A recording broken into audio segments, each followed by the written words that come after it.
AI で効率化したらサボってると糾弾された結果、楽してサボるな、終電まで働け、その AI 止めたら会社回らないけど。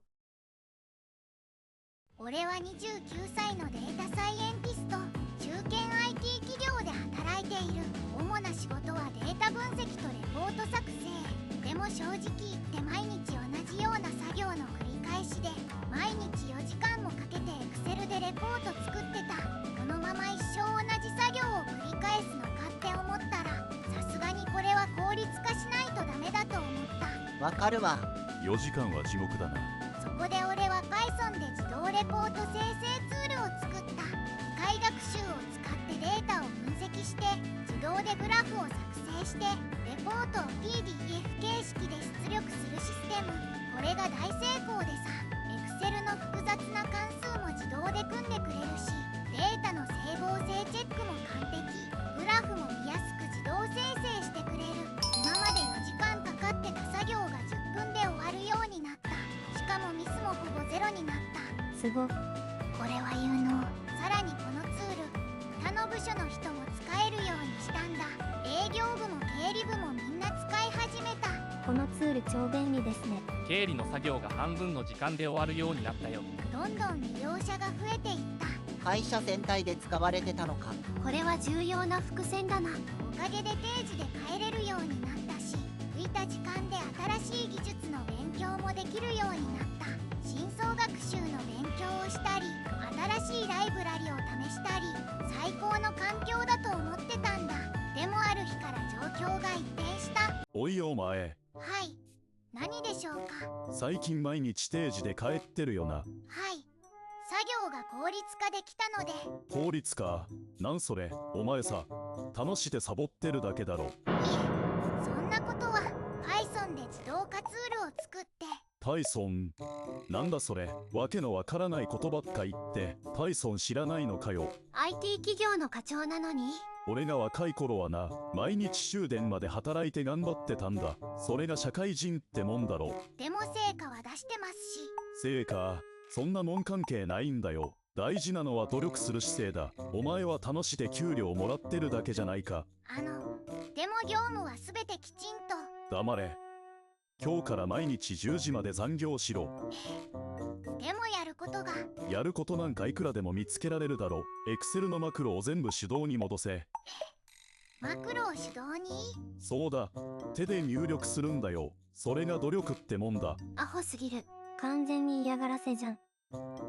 それから俺の地獄の日々が始まった。毎日無意味な手作業をさせられて、夜10時まで残業を強制された。周りの同僚も同じツールの恩恵を受けてたのに、俺だけが課長に目をつけられて、ツール禁止令が出された。理不尽すぎる。完全に嫌がらせじゃん。おい、まだ帰るのか。もう10時ですが。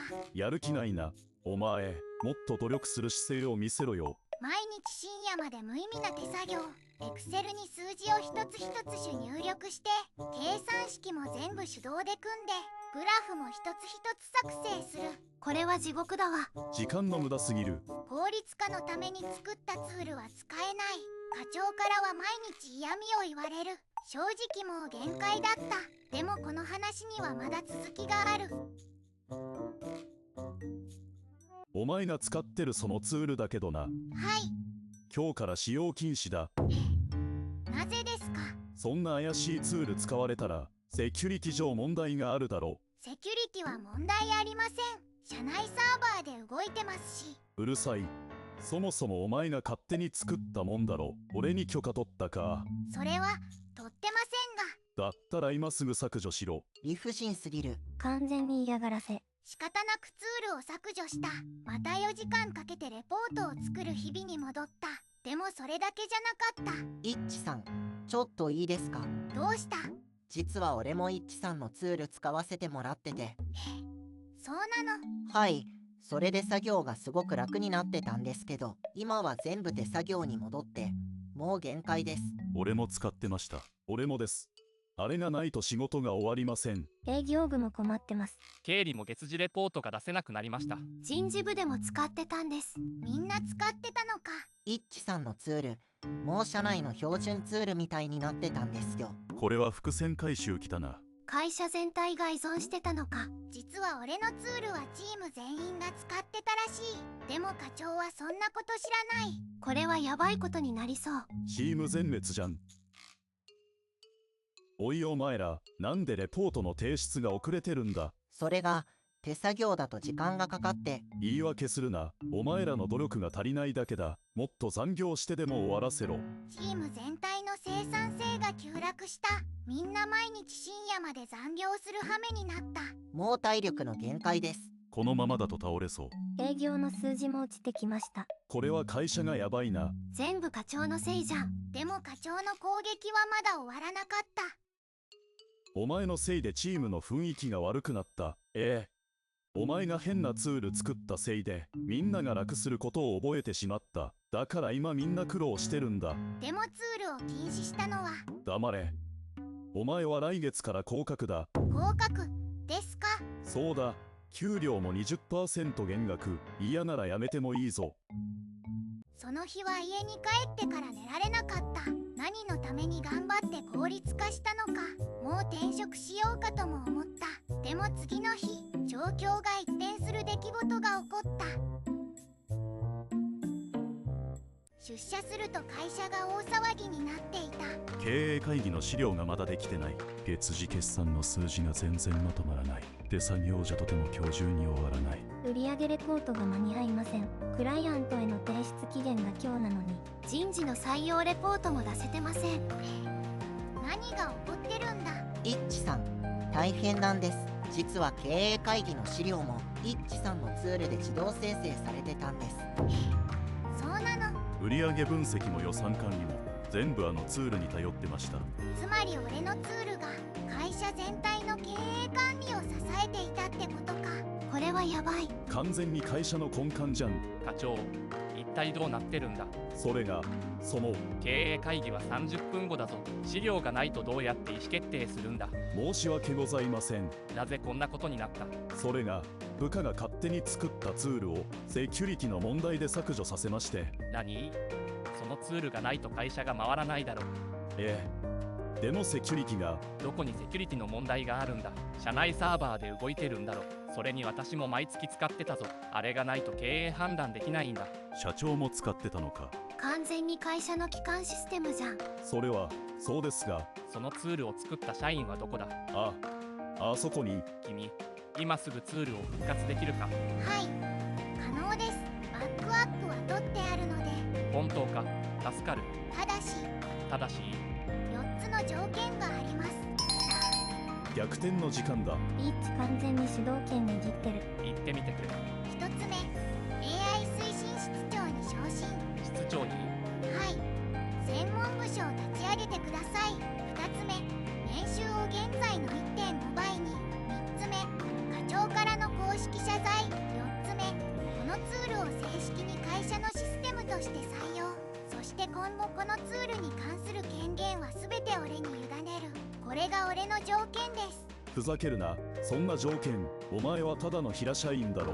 それが室長になりたいだと身の程を知れ。課長、黙っていろ。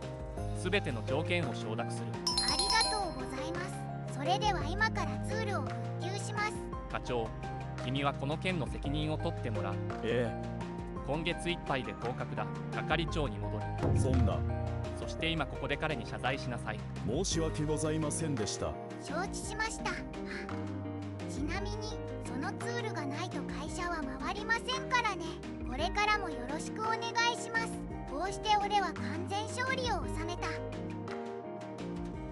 俺はツールを復旧して経営会議の資料も無事に間に合わせた。素晴らしい。この資料があれば重要な意思決定ができる。そして約束通り俺は AI 推進室長に昇進した。年収も500万から750万になった。すご。年収 1.5 倍は羨ましい。新しい部署では5人のチームを任された。全社的な AI 活用を推進することになった。チームメンバーは全員俺が選んだ。あの後輩と同僚たち、俺のツールを使ってくれてた人たちだ。イッチさん、俺もチームに入れてもらえて嬉しいです。よろしくお願いします。一緒に会社を変えましょう。ああ、みんなでやっていこう。これからは効率化が当たり前の会社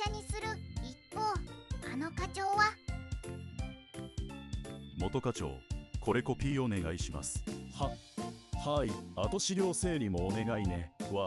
わかりました。完全に立場が逆転してる。係長に降格されて部下だった人たちに支持される立場になったらしい。因果応報。完全に立場逆転してる。居心地が悪くなったのか、半年後には退職したと聞いた。俺の AI 推進室では次々と業務の自動化を進めていった。請求書処理の自動化、顧客問い合わせの AI 対応、在庫管理の最適化システム。おかげで部署の残業が半分になりました。経理の作業効率が3倍になりました。営業の資料作成が劇的に楽になりました。君に任せて本当に良かった。会社の生産性が大幅に向上したよ。ありがとうございます。これからもっと良くしていきます。1年後には会社全体の残業時間が 50% 削減、利益率は 20% 向上した。すごい成果。完全に会社を変えたな。君のおかげで会社が変わった。社員の働き方も大きく改善した。これからも効率化を進めていきます。この話から学んだことがある。努力することは大事だけど、それ以上に成果が重要だってこと。効率化して時間を作り出すことは決してサボることじゃない。むしろそれこそが真の仕事力だと思う。その通りだな。いい話だった。スカッとしたわ。最後まで読んでくれてありがとう。みんなの応援のおかげで頑張れた。塩津。一お疲れ様。これからも頑張ってな。AI 推進室長かっこいい。良いストーリーだった。ポツ